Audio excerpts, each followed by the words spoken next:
راہ زندگی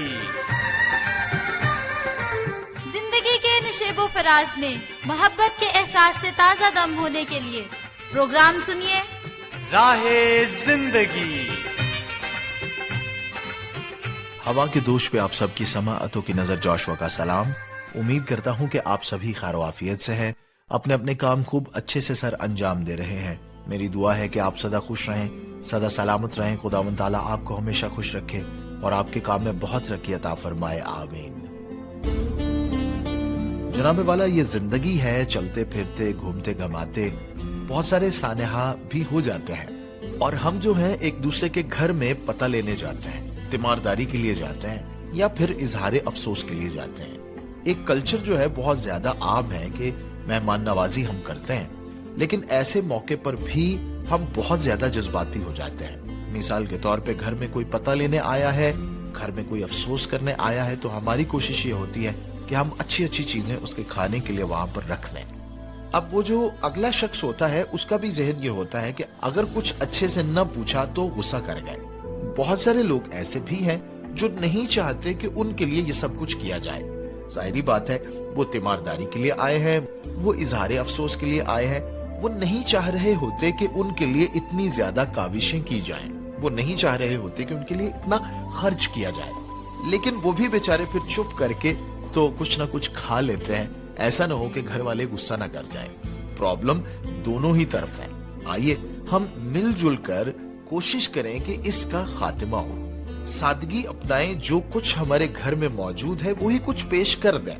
سادہ پانی ہے، چائے ہے، اگر کھانا بھی ہے، کھانے کا ٹائم ہے، ضرورت ہے، تو وہ جو ہمارے گھر میں پکا ہے وہ ضرور ہم مہمانوں کے آگے رکھیں۔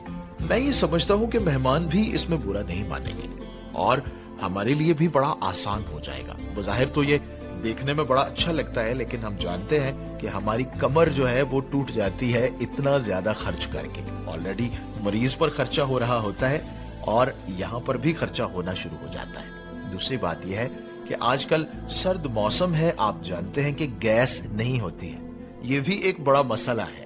تو گیس نہ ہونے کے باعث بہت ساری چیزیں ہم پکا نہیں سکتے۔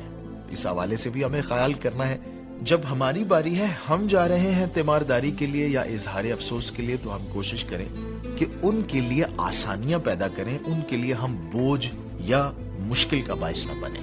اسی طرح سے جب کوئی ہمارے گھر آ رہا ہے تو ہم بھی کوشش کریں کہ اپنی حیثیت سے بڑھ کر خرچ نہ کریں، مناسب اور سادہ جو کچھ ہم کر سکتے ہیں، لیکن پورے دل سے، اخلاق سے، خلوص سے اسی کو پیش کریں۔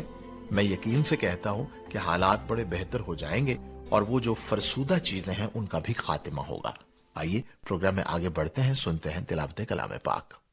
خداوند، ہمارے خدا کی مانند کون ہے، جو عالم بالا پر تخت نشین ہے، جو فروتنی سے آسمان و زمین پر نظر کرتا ہے، وہ مسکین کو خاک سے اور محتاج کو مزبلہ پر سے اٹھا لیتا ہے تاکہ اسے امراء کے ساتھ، یعنی اپنی قوم کے امراء کے ساتھ بٹھائے۔ وہ بانجھ کا گھر بساتا ہے اور اسے بچوں والی بنا کر دل شاد کرتا ہے۔ خداوند کی حمد کرو۔ یقیناً ہمیں اس بات پر فخر ہونا چاہیے کہ ہم جس کی عبادت کرتے ہیں اس کی مانند اور کوئی بھی نہیں ہے۔ ہم ایمان رکھتے ہیں کہ وہ واقعی بڑا ہے، وہ واقعی عظیم ہے، لیکن اس حوالے سے ہمیں اپنے آپ کو بہتر بنانا ہے کہ اگر ہم اس کی عبادت کرتے ہیں تو پھر ہمارے کردار سے بھی اس بات کی گواہی ہو کہ ہم واقعی زندہ خدا کی عبادت کرتے ہیں۔ پروگرام میں آگے بڑھتے ہیں، سنتے ہیں حمدیہ گیت۔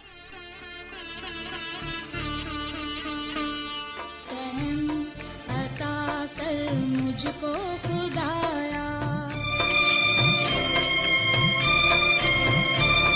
رحم عطا کر، مجھ کو خدایا، تا شریعت کو تیری میں جانوں، تا شریعت کو تیری میں جانوں، رحم عطا کر مجھ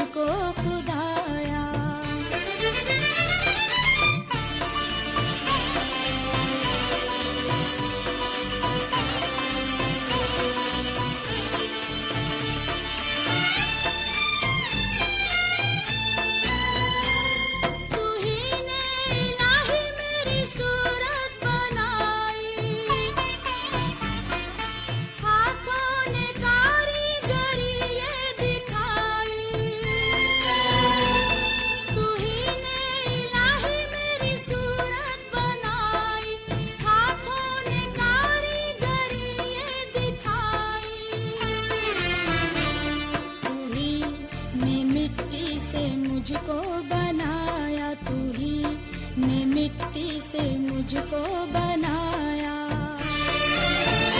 تا شریعت کو تیری میں جانوں، تا شریعت کو تیری میں جانوں، فہم عطا کر مجھ کو خدایا.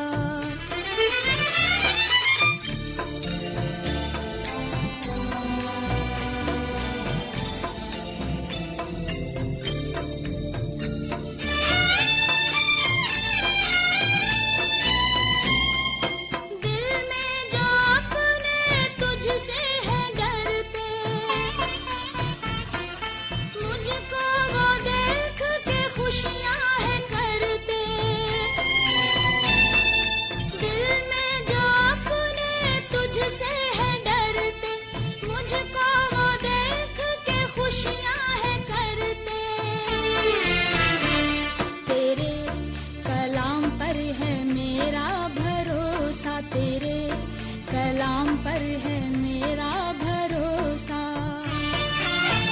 تا شریعت کو تیری میں جانوں، تا شریعت کو تیری میں جانوں، فہم عطا کر مجھ کو خدایا.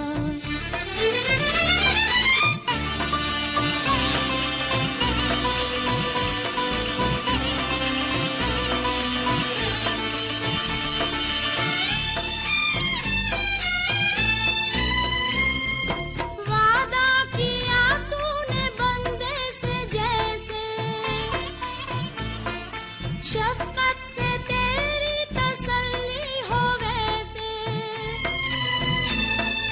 وعدہ کیا تو نے بندے سے جیسے، شفقت سے تیری تسلی ہو ویسے.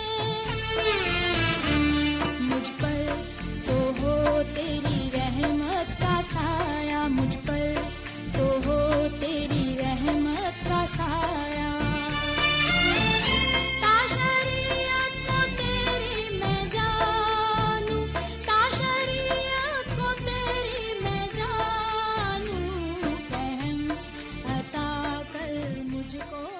سنا ہم نے حمدیہ گیت. جناب والا بتاتا چلوں کہ ضرور آپ ہمیں فیڈ بیک دیا کیجئے، لازمی اپنے خیالات کا اظہار کیا کیجئے، ہمیں اچھا لگتا ہے. پروگرام میں کال کرنے کے لیے نمبر نوٹ فرمائیے 0316 74 77 655. پھر سے بول رہا ہوں 0316 74 77 655. اسی طرح سے خط لکھنے کے لیے ہمارا پتہ ہے پروگرام راہ زندگی، پی او باکس نمبر 117 یعنی 117 فیصل آباد پاکستان. PCRM فیصل آباد کے نام سے ہماری فیس بک آئی ڈی ہے اور پاکستان کرسچن ریکارڈنگ منسٹریز کے نام سے ہمارا یوٹیوب چینل ہے. ہم منتظر رہیں گے جناب آپ کی جانب سے فیڈ بیک کے، ہمیں اچھا لگے گا. آئیے ابھی شامل کرتے ہیں آپ کی طرف سے بھیجے گئے میسیجز اور خطوط. حیدر سید صاحب کا میسج ہے اس وقت میرے سامنے. حیدر سید صاحب کا تعلق جو ہے وہ ساہیوال سے ہے. لکھتے ہیں سلام خلوص، پروگرام راہ زندگی سن کر بے پایاں مسرت کا احساس ہوا. قدرت کا کرشمہ ہمارے لیے معلومات کا خزانہ ہوتا ہے. چیری کے بارے سن کر کوئٹہ یاد آ گیا، جب وہاں سے پودوں سے تازہ چیری اتار کر کھاتے تھے. سامعین کے خطوط میں اپنے پیغام کو سن کر خوشی ہوئی. راہ زندگی کی ٹیم مبارکباد کی مستحق ہے جو پھولوں کے گلدستے کی مانند پروگرام سب کو پیش کرتے ہیں. بہت سی دعاؤں کے ساتھ حیدر سید. بہت شکریہ جناب، آپ نے اتنے خلوص سے ہمیں لکھا ہے اور بہت اچھا لکھا ہے. جناب انور جوزف صاحب، جناب امجد رشید صاحب، پیاری باجی عظما یونس صاحبہ، السلام علیکم. آج پروگرام سنا، آغاز دعائیہ کلمات سے کیا گیا. پروگرام میں بتایا گیا کہ گزرے ہوئے دنوں پر نظر ڈالیں، حالات جیسے بھی ہوں خدا کا شکر ادا کریں. پھر پروگرام میں تلاوت کلام پاک اور پھر حمدیہ گیت شامل تھا. نہ گھبرا کہ میں تیرے نال نال ہاں. یہ گیت سن کر بہت سی برکتیں حاصل ہوئیں اور سکون ملا. شکریہ جناب ریحان مصطفیٰ صاحب. آپ سب کی سلامتی ہو. آواز ریڈیو لسنرز کلب کی طرف سے یعنی افکار گل، آصف گل، کاشف گل کی طرف سے راہ زندگی کی پوری ٹیم کو سلام قبول ہو. امید کرتے ہیں کہ آپ سب خیریت سے ہوں گے. آج کا پروگرام بہن عظما یونس کی آواز میں سنا. ابتدائی گفتگو بہت اچھی لگی. اس کے بعد تلاوت کلام مقدس اور حمدیہ گیت سنا، بہت برکت ملی. خطوط کا سلسلہ بھی بہت اچھا لگا. شکریہ جناب.